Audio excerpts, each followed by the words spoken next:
Good evening, good afternoon, ladies and gentlemen. Welcome back to another episode of High Top Sports. We're in the studio with my main man, Steve and Chad.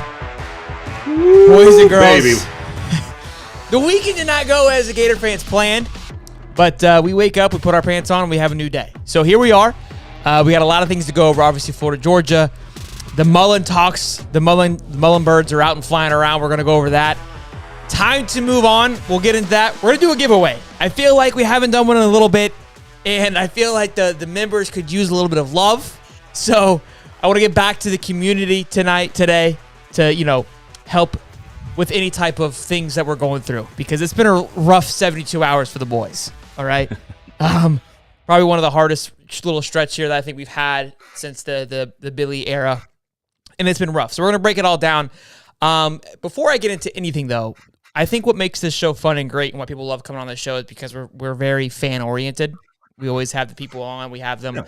We read their comments. I'm always talking shit with the fans and the Gator fans and getting into it and getting rowdy and, antagonizing other fan bases because it's fun. But there's also the negative side of where right now our fan base is just scattered.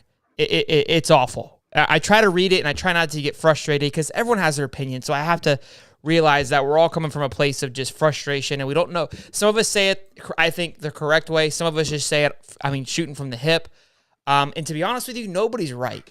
As much as I want to sit here and think that I'm right and I have the right answers and how I'm handling it is the correct way, it's honestly not. There really is no right or wrong answer to this because nobody has a crystal ball. We all want to think that we're investing into the next hottest thing being Billy Napier, right? To me right now, we're buying a stock and we're buying off of news.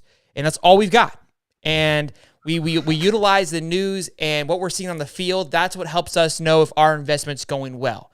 And I also know that in a business, sometimes it takes time for things to get going. And that's kind of where we're at. We're in this weird stage of like, look, I bought into this person. The results aren't happening like I thought they would. Maybe not as soon as maybe the expectation was a little too heavy for it to happen this soon either. A lot of things going other directions, right? And that's kind of what we're going to break it down today on who is right, where should we be. You guys are already in the comments. You guys are already, getting a pissing contest. I can see it in the chats a little bit, which I love. I think that's where, look, I think we have to be able to get mad and get frustrated and discuss it and talk about it. That's what makes being a fan exciting because we all think we have the right answer, but we got to make sure we keep our chill pill and not get too emotionally involved. It's not easy not to do that, but we're going to break it all down. We're going to get Steve's perspective. He's loving every minute of it. He loves seeing this dumpster fire. You should. You should love watching this. As a Florida State fan, you're like, everyone thought Florida State was going to be in shambles, and they're somewhat kind of, figuring their season out, not having a completely atrocious season. Granted, they play in the worst conference in the country, but besides that, they've been playing some good football, and I think they're showing progress, which as a Florida State fan, you should be taking that as a W. But let's break it down. You watched the game, I'm assuming, a little bit. I know that was after your Florida State game. What was your takeaway from it? What did you like? What you didn't like? And good, don't be afraid to kind of take some blows. I think we're due a blow here. It's not blows. Look, I love football. I love college football, and I'll look at any football game subjectively, regardless of who the two teams are. It looked like coming into the game that Georgia knew who Georgia was, and they played Georgia football confidently in the first half, and it felt like Florida didn't quite know where they wanted to go. Were they going to be a heavy running team? Were they going to try to misdirection? Were they going to try, maybe a gimmick play here or there? It just didn't feel like Anthony Richardson came in as comfortable as Stetson Bennett, which nobody should be surprised about based on their age and experience and things like that. But Georgia knew their game plan. They stuck to their game plan. They were very methodical about it. And it felt like it's just going to take Florida a little while to work through maybe some of the early game jitters, maybe trying to figure out what Georgia's going to do, and then make some adjustments around that. Whereas Georgia didn't care. Georgia came in. Georgia said, "This is our football. This is our style of football, and we're going to run it." And it looked really good for Georgia in the first half. Richardson got comfortable. And if you're a Florida fan, you've got to see that when he's comfortable and he starts playing with confidence, that guy's good. He's good at the position. He's not great. He's not great at the position, but he's very, very good at the position. He's going to put defenses in a position where they got to figure out what they're going to do with him. So if you're looking at the game in a tale of two halves, first half, you've really got to figure out that's a coaching issue, getting those kids on the field ready to play in the first and second quarter. Now, in the second half, I think coaching did a great job. They made adjustments. They got Stetson Bennett uncomfortable, and your offense looked like it started to feel confident in what they wanted to do. They were running the ball well. They were getting the ball out into the receiver's hands quickly and letting them make plays, which they weren't doing in the first half at all. So, look, you can take away two parts. One, we don't ever want to see the first half if you're a Florida fan. Two, the second half gives us the thought that there is a spark there. There is the ability there. And if we can get more of the second half than the first half, you feel good about the season moving forward. Bowden Steve's my favorite kind of Steve. That was great. That's a great take. I think something you said early on too, and we've talked about it before, kind of with how I play golf. If Georgia came out and played their game and they knew what they were doing, and they were like, we're going to do this regardless of what happens, and we're going to stay cool, calm, and collected. We're not going to get phased. Where Florida was still, like you said, not quite sure who they were. And they're trying to figure that out. And when you're trying to figure things out versus somebody who knows their identity, it can get ugly fast and get scary fast, kind of like it did. Look, I was pissed. I recorded the entire thing, and with doing that, I mean, it's a wave of emotions. And I was hot. I was spicy in the first half. I was frustrated. My main reason for being frustrated was I didn't see progress. I wasn't seeing the a 2-week off transition where people were playing better. And that's where I was getting mad. That's why I was calling for heads. I'm not gonna lie, I was pissed. I was like, it's time for Anthony's got to go. Like I'm not sold. And we're gonna talk about that. That's where time to move on is. Like, I think it's gonna be a big topic of discussion. Again, I love coming on the next day because I'm able to sleep on it, think about it, read people's comments, kind of create my own opinion once I go through a few things. But during the game, I'm spiced up. I want to see instant gratification, right? So that first half was frustrating to watch on both sides of the ball. But obviously, we figured things out in the second half, which to me, when we came 20-28, I was loving every second of it because I was like, look, we're playing football. And now at that point, if I said on the stream, it's like, look, we're here now. It doesn't matter who's the number one team in the country. It doesn't matter how many stars the other side has, right? Like you've played football with a great football team. You were able to bring it back within 8 and score 17 unanswered. You can hang, but how long can we hang? And obviously, we obviously kind of fell apart towards the end, but that to me was a small inkling that we should be excited about. I know it's hard to because of the overall score and everything like that, but to come out in the second half down 28-3 and not just completely roll over, that's where I'm bought in on the Billy train because he's able to keep this team focused and not quit because there was plenty of times last year where I watched and the team just didn't give two shits. And I hated every second of it, okay? Right. It was very frustrating. So that to me should speak volumes. And again, I'm getting a lot of flack. I see, it's moral victories, it's this and that. And again, this goes to my point where there's no really right or wrong answer here. You can be a miserable prick about it and say we suck, we're the worst things in sliced bread, we're back in the 1970s, we're never be good again. And you're right on your opinion there. I'm not going to argue with you. But my point, my mindset is why? Like, what do you gain by being on that side of it? If you're a Gator fan and you want to be successful, you got to go through this rut. I'm all about being realistic and understanding what product's on the field. I'm like, yeah, it's definitely a dull moment. But I also believe in the coaching staff and what we're able to do. And if we can find some small victories of like, hey, we're making progress, why wouldn't you? Like, for anybody to think that we are going to come out here and be better, everyone predicted us to go more likely 8-3, 7-6, or 8-4, 9-3. Where did you guys think the losses were coming from? I saw a thing that yesterday. It said, well, this is the worst team in Gator history ever. I'm like, well, we went 6-7 last year. That's only 2 more wins. And we still got South Carolina, Vandy, Florida State, and Texas A&M, who hasn't looked the greatest. So winning 2 of those games isn't that outlandish. We had to beat Florida State to win a 6th game last year with the Dan Mullen that everybody's asking for, with a team that with a team that's older than this team right here, with a team that didn't play a Tennessee that's this good this year, that played a Kentucky that's this good this year. Georgia's still Georgia, but all those, and a Utah team, which we beat. But and then LSU, I don't think LSU's kind of always I think LSU beat us last year. They were trash last year. I don't think they made a bowl. Yeah, pretty sure. I can't remember if they beat us or not. But look, I think you have to stay. Like, what's the alternative? Why be negative? Like, why sit here and call? Maybe I'm missing something. this is like, I just don't understand it. I'm all about being pissed. I'm all about getting frustrated. You guys watch me on the stream. I get hot. I get spicy in the moment, 110%, because that's just kind of, that's why we're fans. That's why we're not coaching on the sideline, because our emotions are way too high and way too low. That's just how that works.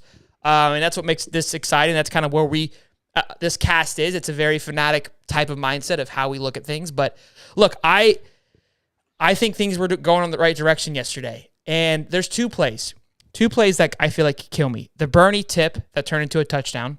That could have been an interception or a big stop, which would have made Stetson throw the ball, which he wasn't really throwing very well yesterday. Imagine that stop happens. Okay, that's 7 points off the board.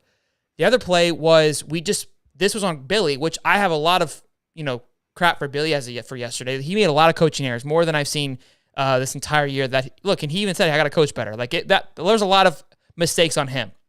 But the last touchdown before the half, it just felt like we mismanaged the clock and gave them an opportunity when they shouldn't have had an opportunity to score. And that's two touchdowns that one was a fluke, one was on us. And again, that's always he say, she says stuff, but those are huge momentum changers that, like, if those scores don't happen or just one of them happens, we're tied up now after that comeback.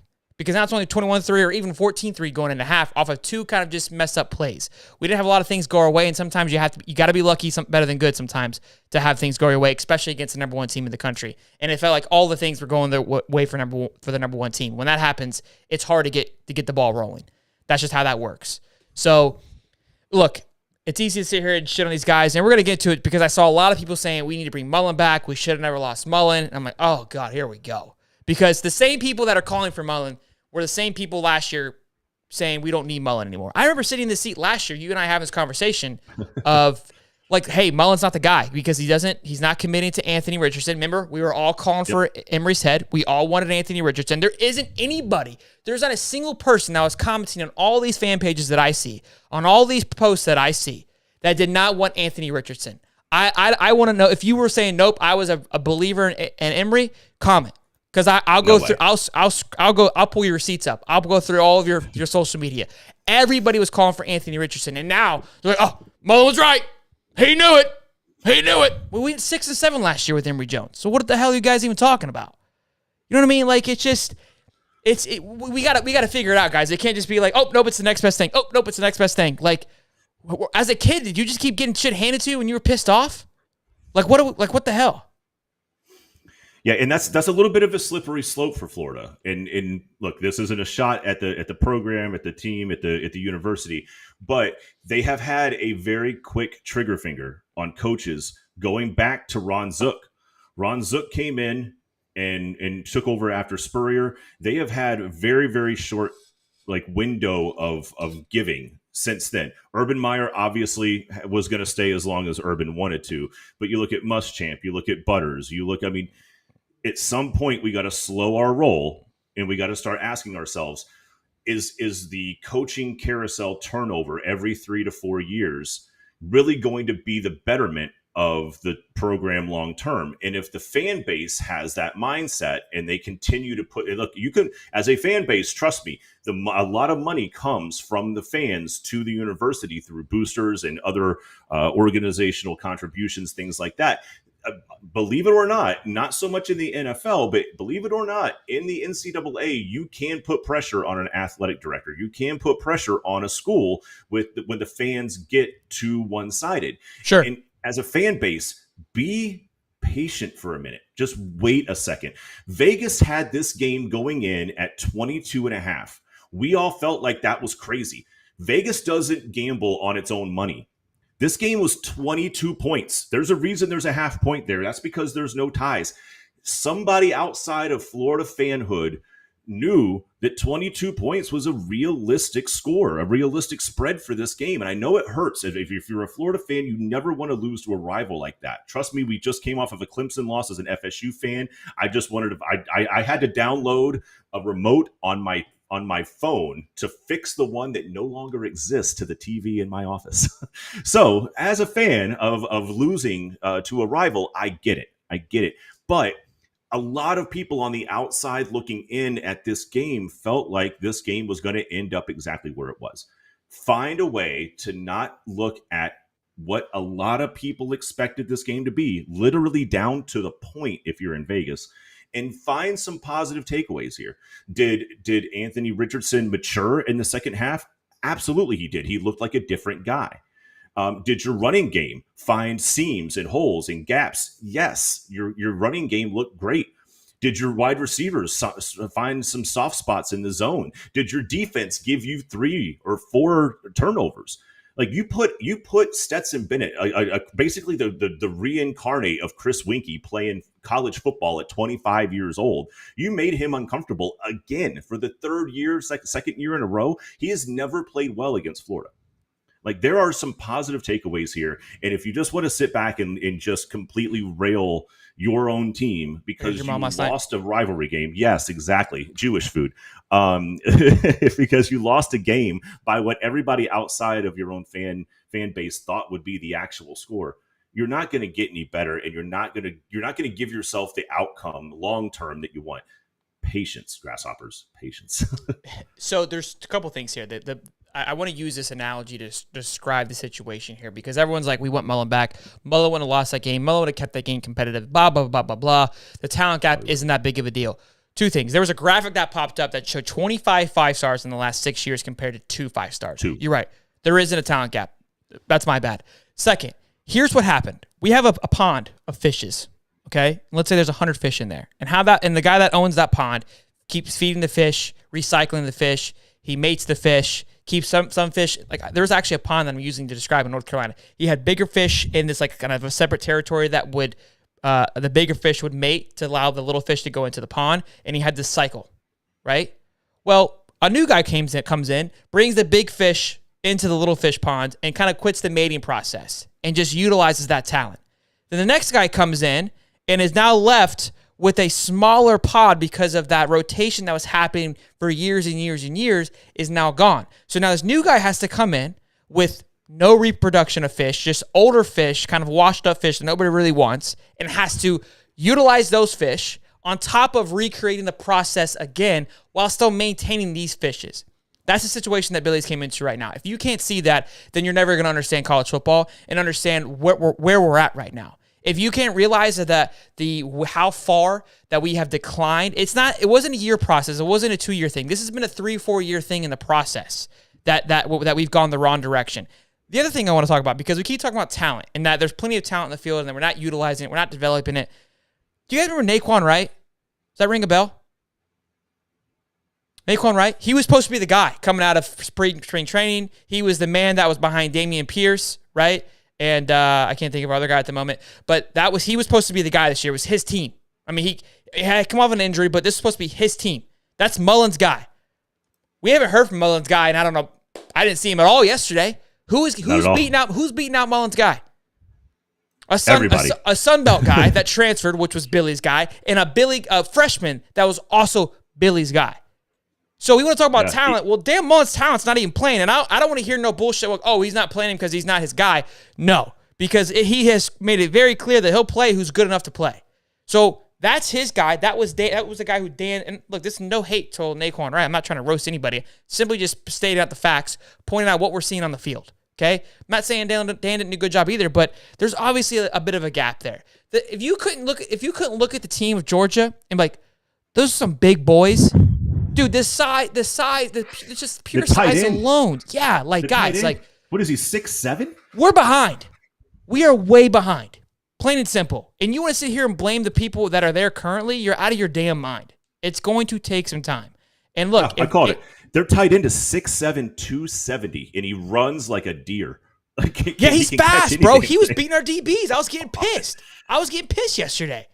So all that considered, like, we have to keep that in mind of, like, that's kind of where the situation that we're at. I mean, if you can't see that, then you're just going to be pissed. You're going to just be constantly just frustrated, say that I'm a morale cheerer, that I'm an ignorant, whatever you want to call it. Like, you can be in the chats getting all fired up, by all means. Enjoy your day, bud, okay? You're going to just be a miserable prick and never be able to enjoy a football game ever again because you're just your expectations is from 2008, and you're going to be just miserable for the rest of the time. And I was telling my wife, we were going for a walk. I was like, man, right now it sucks to be a Gator fan. I was like, they're ruthless. When it's nothing goes well. Like, nothing's fun when it's in the shit. When everyone's upset and everyone's frustrated, this is where you really kind of start to see everyone's kind of true sense of who they are and how they feel about things, because everyone has a hard time keeping their cool when they're losing. Nobody likes losing. It sucks. And when you lose, like we're losing, and you just feel like you're at the bottom of the barrel, it's embarrassing. 110%. But that's part of it, boys. You signed up for the orange and blue. You got to ride with the orange and blue, even when it's down and dirty. If not, then you can't be here when we are winning W's. I'm sure. Look, that's how football is. That's how sports is. I don't really care, but we'll see. Real quick, I see you guys. I put a poll up. I forgot to put 3 and 1, and we'll talk about that in a minute. I put what they think we're going to finish throughout the year, and I forgot 3 and 1, so I do apologize on that. I'm slipping here, boys. You talking about the last 5 games? Last 4 games, yeah. Super chat from Dominic. What's up, big dog? Welcome to the stream. Says, best players right now at Florida, and guess what? They all came in from Billy's besides one player, Miller. Etienne, McClellan, Montrell, Ricky, Osiris, and Shamar. Those are all, I mean, those are solid points. Those are all, Shamar is 50-50, but all those guys against Osiris too. Those are transfer guys. Those are Billy's guys coming in and making a difference. So it's not morale victories. It's simple facts. Here's the other thing I wanted to bring up really quickly that we're kind of missing, that we're overlooking here. Kentucky, with a 9th-year quarterback who's 35 years old, and Will Levis, okay, who was supposed to go 11-1, is 5-3. They've won one more game than we have, number one. Number two, Texas A&M with Jimbo Fisher, who's been there for 19 years, has a 10-year contract for $400 million, okay, coming off the highest recruiting class of all time, has less wins than we do. They're 3-5. Now, I'm not making excuses, just stating the facts here. Okay? I mean, what's up, boys? Kentucky was supposed to be that dog this year. That dog. And they're not even getting it done. Not to mention, we have 4 losses. One being to the number 1 team in the country. The second loss being to the number 1 team in the country in Tennessee, because it could go to either one. Both teams, Tennessee, we'll find out this weekend. Tennessee, we were a possession away. We were one throw away from winning the damn game. And Georgia, the score wasn't there, but we gave them a run for their money, okay? Number 3 was LSU, who's a great 5-2 school. You guys want to sit here and laugh at me? That LSU loss was a fluke. Look, not shitting on LSU. Like, that, both teams wanted to lose that game. That was a disastrous game on both parts, but I think if they play that game again, LSU wins that game. I'm not even taking a shot. From what I see LSU is now and what FSU is, I think LSU wins that game 8 out of 10 times. But it doesn't matter. You guys want to count it, so we're speaking nothing, but that's part of their loss. And then they got rolled by Tennessee, who's the number 1 team in the country, which is, okay, that's expected. Everybody's getting rolled by Tennessee. At this point, I mean, Kentucky got rolled, right? So rolled. That's 3 losses. And the 4th loss being to a Kentucky team at the time was a hot Kentucky team. They weren't dealing with the injuries like they've been dealing with since then, because Will Levis missed a few games. I personally feel that loss out of the 4 losses was the only one that we beat ourselves. The other 3 teams, the teams were a little bit better, and it showed. Kentucky, I believe we beat ourselves. So 4 losses. 4 losses, two of which the number 1 teams in the country. The third being an up-and-coming team that's probably going to give Bama a little bit of a run. Even if they don't, their LSU still looks better than most football teams right now, right? Agreed. And they're all against top 20 football teams. That's to summarize my jibber-jabber here. There's some tough games, dude. Like, seriously. That's a lot. That and again, I'm not making excuses, but it's simply just stating the facts, looking at what we're looking at here. Yeah, we knew going in when you and I talked about the schedule, that was going to be a tough run, right? That was going to be a tough run of games for Florida, coming off of a little bit of a difficult opening. There was a 3-5. It's very likely to have been 3-5 with a loss to Utah. Yeah, and look, South Florida gave you a run. I mean, but you won that game. Like Utah, I mean, look, there have been games that you feel like you should have played better. There are games that you feel like you gave away. But look, the Tennessee game, Tennessee is a very, very good team. Georgia, very, very good team. And you were competitive in both. I know the score at the end of the Georgia game doesn't make it feel that way. Can I say one more thing? At one point in time, you were 8 points back. Yeah, what's up? Kentucky, Georgia, and Tennessee. What do they all have in common? SEC East. Their quarterbacks are 45 years old. Oh, yeah. Oh, they've been around forever. They have been around forever. Okay? And if you don't think that matters, you're out of your damn mind. 2 of which didn't even play for those teams. They were transfers. because the other team they were on basically like you've been here for too damn long. So they learned the process. They're able to, bro. We talked about Uncle Lou. They're a phenomenal backup quarterback. They know the role better than anybody. Are they great quarterbacks? No. Hendon Hookerson, yes, he's a great quarterback. He should be probably more likely going to be the Heisman winner because I think Bryce is slipping off, CJ Stroud slipping off a little bit. But there's 3 quarterbacks been playing football they're 25, 26 years old, boys. You had Anthony Richardson who's playing his first year. Guy's 19 years old. Like, that matters, guys. He was a 4-star recruit. He wasn't a 5-star stud coming out. Look, we set the expectations. And I know it sounds like I'm making excuses, but there's just a lot of variables here that nobody's really considering. It's just like what we're expected to come out here and go 7-0, and I just don't know where that was going to be a factor by any stretch of the imagination. I don't know. Yeah, I'm with you. Look, I mean, Kentucky's was playing hot at the time. Tennessee's Tennessee, Georgia's Georgia. You look, even LSU is in the top 20 now. They started out a little bit slow, but they've certainly found their identity, and they played well against you guys. Like you said, it was a back and forth game, and neither team wanted to play any type of defense that game. So it was really just, who was going to be the last person standing. But those games, either of those games could have gone either way. Like you said, you were one possession away from Tennessee and one essentially possession away from LSU. Like I know it stings. A lot of this is just the fallout. It's normal in college football. The fans are more fanatical, in my opinion, in college football than they are in any other sport. Baseball, even NFL. It's the normal fallout process. Nobody wants to lose, and especially to a rival. But I don't think it's an indication of the long term of what Billy's going to try to do there. I think he's got a lot more upside to what he's going to be able to do than, say, somebody down in Coral Gables right now. For sure. Before we move on to the next topic, which is about AR, because I see you guys in the chat already talking about it, I want to say hey to everybody. Welcome to the stream on this Sunday afternoon. Make sure you guys drop a like, subscribe if you're new here. The likes help the stream out a lot, shows us some love, and doesn't cost you guys anything. So show some love, drop a like in there. We have been real quick too, I want to say thanks. We made a post. We hit 1 million views on this channel. I'm getting goosebumps talking about it. It's a hell of a feat. And it's kind of sometimes we move so fast, it's hard to appreciate these things. But I appreciate you guys coming on here every time that we go live and hanging out with us and listening to us ramble. We appreciate your feedback. We see your comments. And look, sometimes I get a little too rowdy and I get too rambunctious in there, and I go back at it because I'm a fan myself. But look, I appreciate all of you guys, your takes, your opinions. It's always appreciated. But for someone who's been doing YouTube for a long time, to hit 1 million views is something that's always been one of those things that you look at and you're like, man, that'd be so cool to hit. And now we hit it, and I'm just hungry to hit the next milestone, 5 million or whatever it may be, right? So it's kind of surreal that we've hit it. It was cool. We've been waiting to hit that number for a very long time, and it just kind of shows that the work's paying off. Sometimes it's hard to see it when you're kind of in the midst of everything, but when you finally do hit it and you accomplish it, it shows that you guys are appreciating it. And we're almost at 4,000 subs too in just over a year. And this channel's growing, and it's really cool to be a part of. It's moving sometimes almost too fast for us to even kind of contain it and understand how to even function with it, to be honest with you.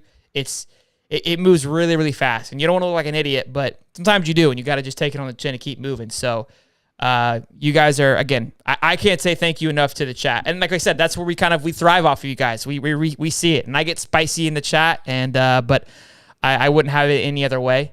So I just wanted to say thank you guys. I appreciate it. Yeah, we definitely stumbled across the best YouTube family that we could have asked for. You guys are amazing. The Discord is always one of the funniest conversations that I'll see.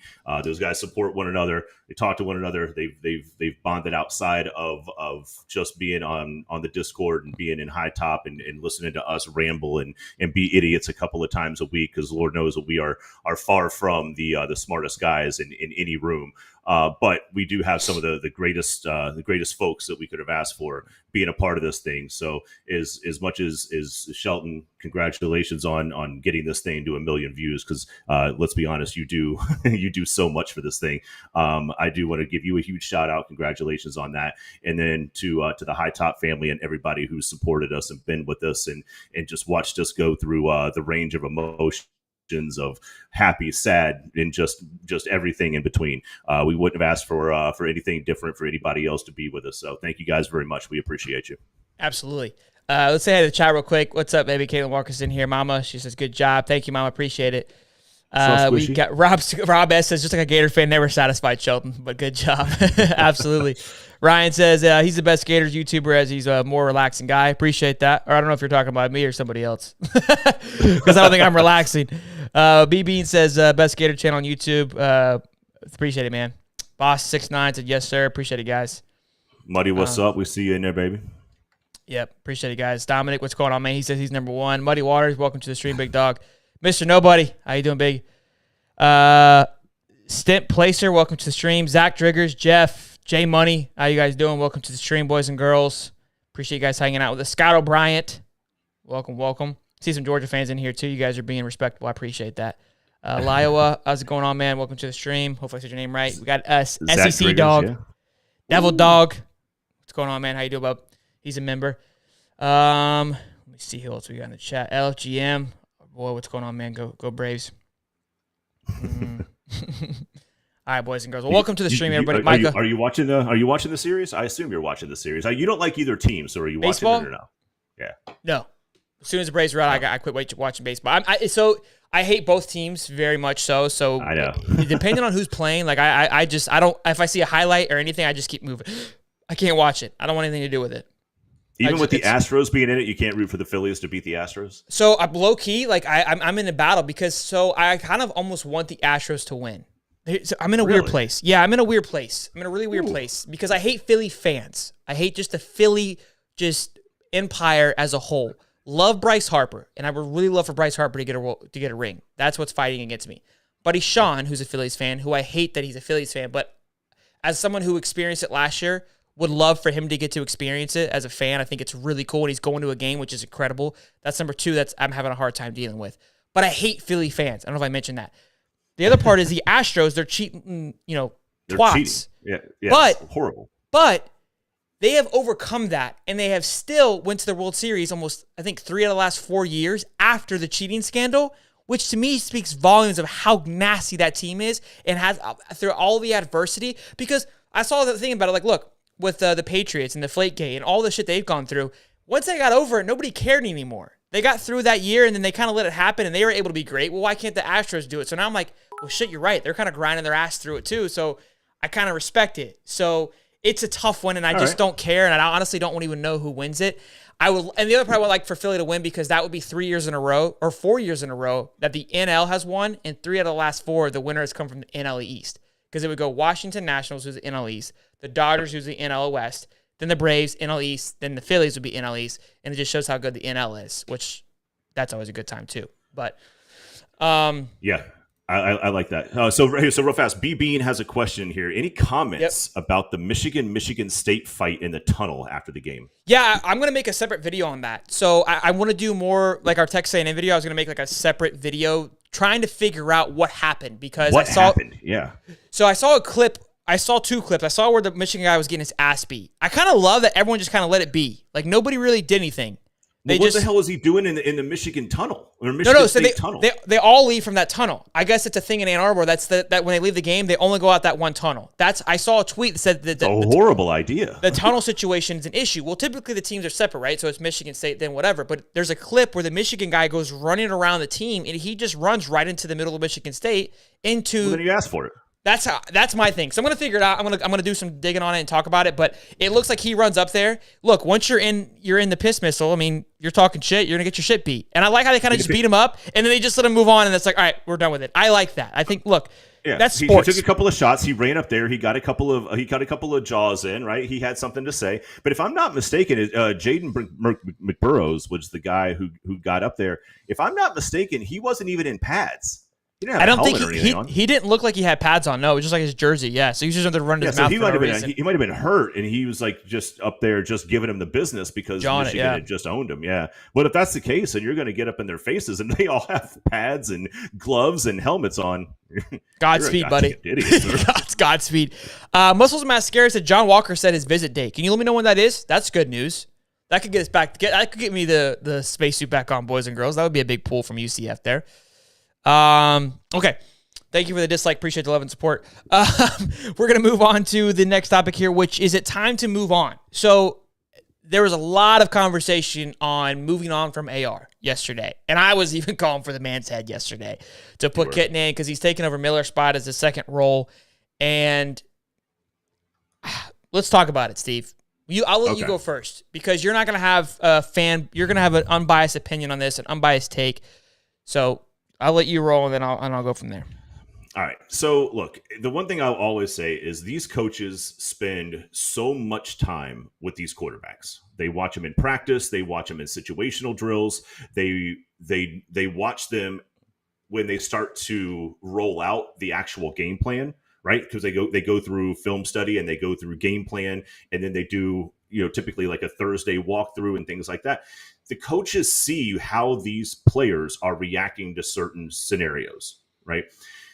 If by the end of the second quarter, and Anthony Richardson looked about as bad as a quarterback could look in a college football game, if he is still out there, that means to me that with the defense that they are up against, that your head coach, who has spent more time in game planning and practice and implementation of the game plan, everything across the board, the guy who has spent the most time with the player still feels that Richardson at that time is still your best chance to win. If that's the case, I trust the coach. Because if you bench Richardson and throw in Kitna, what the hell's Kitna going to do that Richardson couldn't? Maybe he can throw a little bit better pass, but that's only if he can get time because the offensive line wasn't exactly doing Richardson any favors. Richardson's legs got him out of a couple of plays that would have been a dead ball. I guess that's a sack if it's not for Richardson being able to break a tackle. Now, granted, could have Kitna or Miller made a little bit better throw when the pocket was clean? Sure. Give me a clean pocket in that game. Georgia was coming from every different angle, and if you don't have a quarterback that can react quickly or at least use his athleticism to get away from some of the things that they're getting from a defensive front, then they're just going backwards. I get that everybody gets frustrated. I understand that Anthony Richardson did not play his best game in the first half. He missed some wide open guys. We were talking in the Discord. We were talking in the chat. Sometimes he would throw the ball to the close side of the field, at least if you're watching on TV, like down towards us. But there would be two open guys on the top end, and we were all like, those guys are wide open. Was he seeing the field well? No. But he's not seeing the field well because he's seeing ghosts right now. He's seeing and hearing footsteps from guys that aren't even near him yet because he's seeing people come blitzing from every direction. That's what Georgia does. I don't think trotting out Jack Miller or Kitna was going to make a lick of difference in that scenario. I trust the coach and the offensive coordinator with the game plan that they have to keep the kid in there and work through what he's seeing. Now, I could be wrong, and I'm sure that there's going to be a lot of opinions that say otherwise. However, in the third quarter, the shit worked. It worked. He had seen enough in the first half to be functional in the third quarter. You want the light to go on sooner, but damn it, in the third quarter, the kid was balling. He put you within 8 points. Then it turned off again. But yeah. So what I love what you said, you were going to say the exact same thing. So yesterday I was calling for his head. I was pissed. I was hot because there was just too many mistakes. There was too many, I felt, where too many missed throws. It's like, at what point do you go, you're just not getting it, dude? Like, it's just, we can't go any further backwards. Now, there was times when he would just run the ball and just run guys over. And I'm like, my God, that's why I love that you're in there because you can extend the play better than anybody else in that team. 100% fact. But he kept making Uncle Lou's statement about him being a tight end more and more true, which is why I was getting frustrated. But again, I think he was dinged up early. Yeah, he got swacked early, which he did. Yeah, which is frustrating. On a little bit of a late hit, and he felt a little wobbly after that. So I'll let you get back at it. But I do believe he played that game a little bit dinged. 100%. So the part that you said that I love, and that's where I was going to go. We didn't even talk about this precast because Steve hopped on literally 5 minutes before. So this is straight raw dogging right here. Because somebody didn't tell me we were doing this. Yeah, that's fair. That's fine. Is I believe in Coach Billy. And once I sat down and I laid my head to sleep and I thought about it and I cooled down and I wasn't in the moment and I wasn't freaking out. I was like, I am fully in trust. In Napier, we trust 1,010%. If we trust Billy and we preach that we trust Billy time and time again and day again, and we say this is our guy, we're giving this guy at least 3 years to get this shit figured out, then whatever he puts on the field, I trust. I have to. Because it has to start somewhere. If I'm going to second guess everything this guy does, then I don't believe in the process at all, and I'm being hypocritical, and I'm lying to you. So he knows the team better than we do. He knows AR better than we do. He knows Kitna better than we do. The other part of it is, if Kitna is that much better, or Miller, whoever it may be, they should win the job when it's time to win the job. If there's even a question in play here, then I would believe that if Kitna was out here balling like we think he will come out and do, then it should be closer on during practice. And AR should be fighting for his life. But I don't think it's that close, and AR knows it and everybody else knows it. It's not as close as we'd like to think it is. I saw somebody say, I watched film on Kitna on one of the comments. Where the hell are you watching film at? The Eastern Washington game? You going back to high school? What film? Like, what are we talking about? Stop it. So look, it's too soon. I'm gonna buy into whatever Billy has in store. If he puts Kitna in, it's time for Kitna to go in. If AR is still in, AR is still the right choice. I'm gonna believe it until otherwise, because we can't sit here and say we're gonna make the right call, because we wouldn't. We're gonna make the call based on emotion. We're gonna make an impulse decision because we don't want to look like idiots. That's us cheering that or chanting that we want Kitna or whatever it may be. It's because we're not confident in our ability to make the right decision. That's what it is, 110% fact. If we were out there, we would make an emotional decision and put in Kitna because we hear the chants. We don't feel like what we're doing is right. We don't believe in it's that imposter syndrome will come into play, where we don't believe in our identity. Billy believes in his identity and his ability to coach. That's fact. And look, we could be wrong. We could be completely wrong, and he might be an idiot. But as of now, I'm all in, and I'm going to keep buying it. And for that, I say, it's still AR's job, and I'm going to ride or die until Billy decides otherwise. You should. Just real fast. Kitna's entire body of work for the year so far is 8 for 12 for 152 yards, 1 touchdown for 60, with the longest play being 62 yards. That's the body of work that you have for the guy that you were calling to come in and play against the number 1 team in a very, very, very good defense. That's a formula for disaster. That's two turnovers in a heartbeat, if you ask me. So I know that everybody feels like Kitna's got some talent and that they've seen some things, but you're talking about 12 plays, 12 throws against Eastern Washington. And don't get me wrong, he was efficient, but against Eastern Washington, you're not playing Eastern Washington yesterday. You're playing a top 5 defense and a top 5 offense. A turnover against that offense is a nail in the coffin. You guys forced 3 or 4, and didn't, if I'm not mistaken, didn't give the ball over very much at all. You put yourself in a position to play well. Bringing a kid in who's got an entire 12 attempts for the year against that defense was just asking for something to go horribly wrong. Yeah. Real quick, you guys are in the comments. I see you guys kind of talking about like the Kyle Trask situation. It's been a bit now, but he didn't come in until his senior year, right? Already coming in towards the end of his junior year. And the whole thing, they're claiming like, well, we waited too long on Kyle Trask. Well, if he came in sooner, who knows what he would have done? We don't know. And again, somebody else also makes a good point where, well, we thought the same thing where AR should have been in there last year. And now we're like, well, shit, maybe Mullen was right. So we're never going to know. No one's ever going to have the right answer. You don't know what you're going to get out of these kids in those moments. You really aren't. And look, I'm sure Kirby's getting a lot of flack for keeping Stetson Bennett in there, but he feels that he's the best guy that's going to – him being in there gives him the best opportunity to win. JT Daniels isn't at West Virginia balling out by any stretch like I thought he would. So nobody knows the answers is what I'm getting to. And Money makes a good point, too. Something I remember this, too. Eastern Washington, it was 4th and 1, and Trevor was wide open and passed it to him 3 seconds too late, and we didn't convert. I remember that. I commented on the next game of like, look, he looked good, but it was like a quick little out route, and he just waited too long to throw it to him because he wanted to make the big play versus just converting the 4th down, right, and getting the 1st down, and we didn't convert because he did wait too long. Those are small things that add up that I don't feel like AR is making those poor decisions. I think, honestly, yesterday, play calling, this was the first time that play calling really just pissed me off. Second and 8, 3rd and 6, we're running the football. When we knew we were playing for 4 downs, it was just, to me, play calling was very questionable yesterday. But look, guys, this is what I'm saying. This is why with the chat, we're all going to be on different sides of the ball here. Nobody's going to agree. But let's have some post-snap motion F the pre-snap. I went back and watched old Billy's film. That's kind of Billy's style, is that pre-motion snap.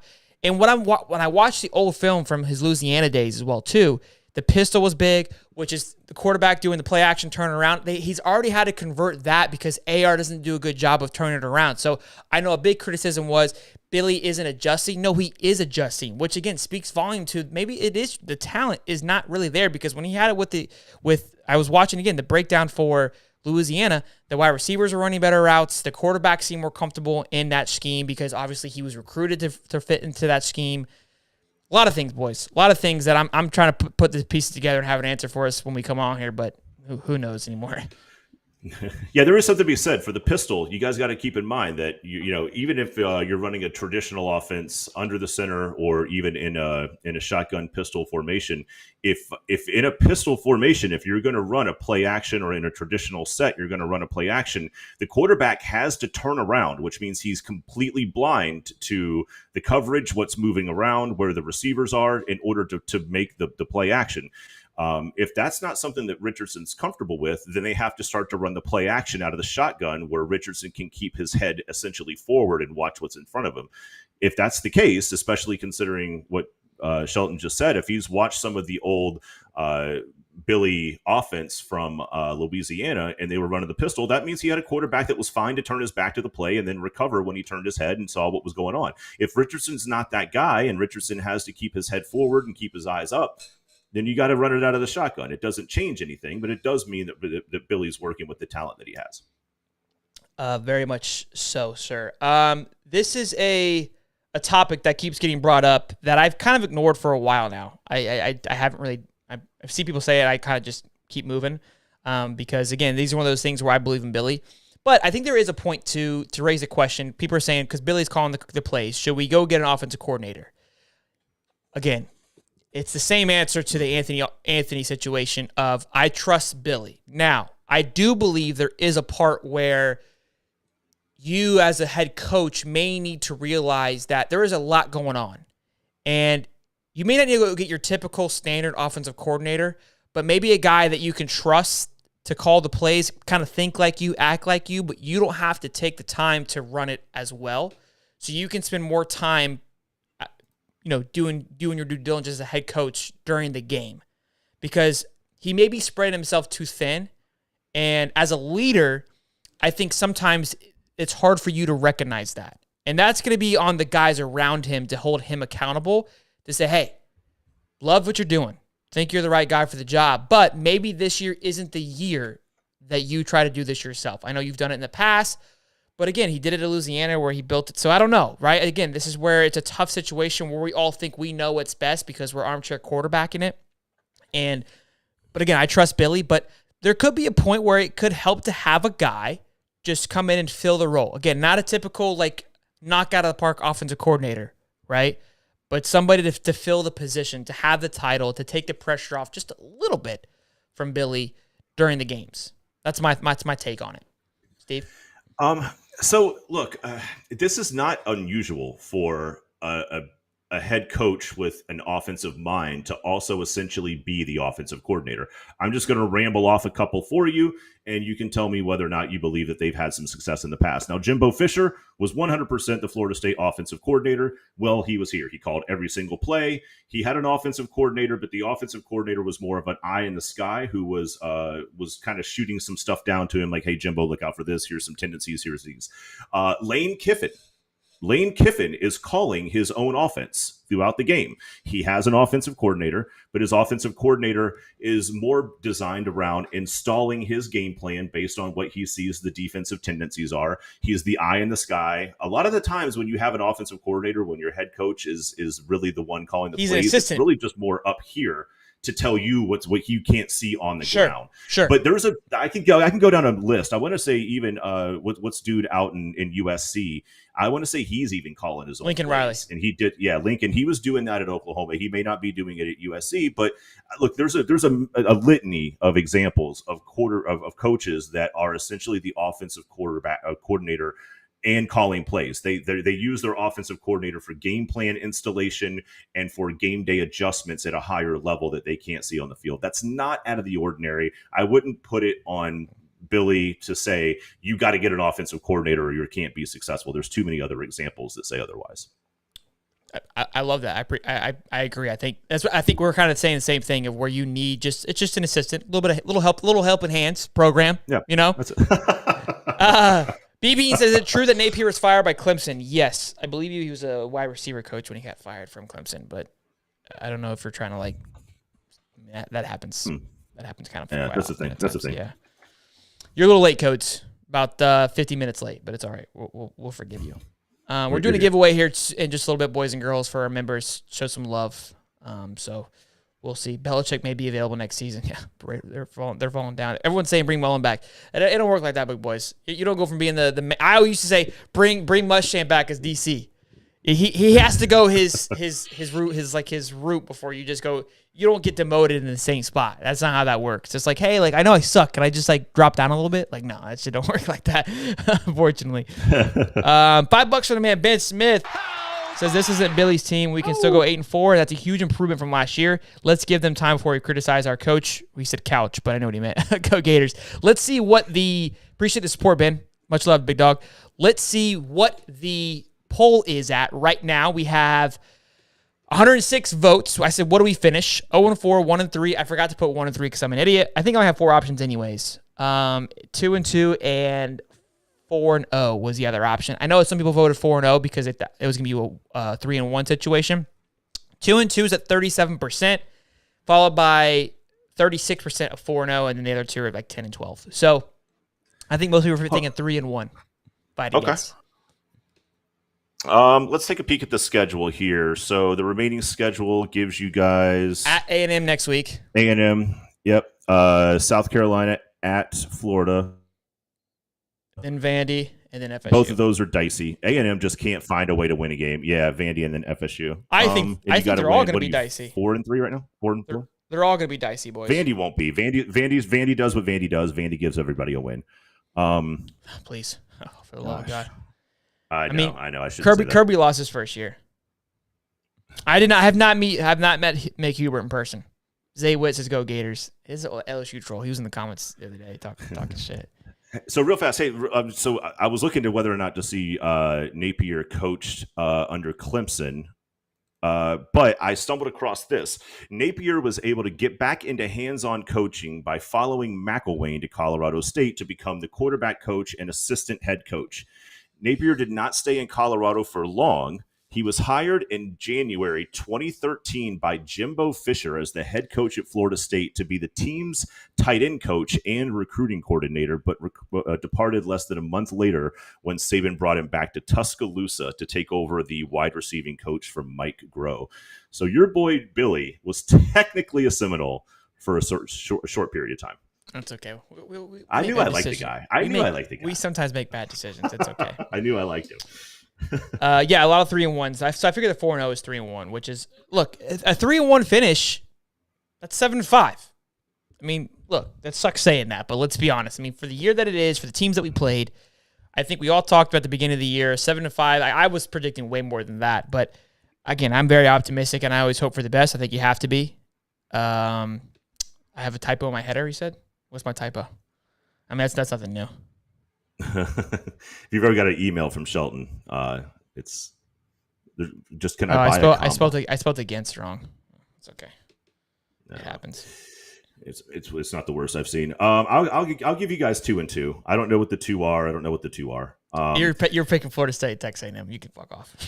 No. I mean, South Carolina looked like they were getting back in, like they were playing good football, and then they looked horrible this weekend. Yeah, Texas bro. A&M is like that's another thing too. South Carolina looks horrendous. They should be doing a lot better. They've got Spencer Rattler at quarterback, and look, they can't seem to get figured out. I was going back to my comparison before, but let's do a giveaway. Before we got a lot of people in the chat. Make sure we drop a like, boys and girls. Thank you for the dislike, whoever that was. Appreciate your love and support. But let's get the likes up there. Let's try to get to 50 likes. We're close. We got 135 in the chat. We're going to do a giveaway for our members. So let me go ahead and get the duck race pulled up here. Ooh, we haven't done one of these in a while. Some most exciting 30 seconds in sports, people. I mean, look, this is how we bounce back here, boys. This is how we get the juices flowing, and we get fired up here. Holy monkey, look at all those ducks. Oh, they're going to say tabs. I'm like, yeah, my tabs are pretty.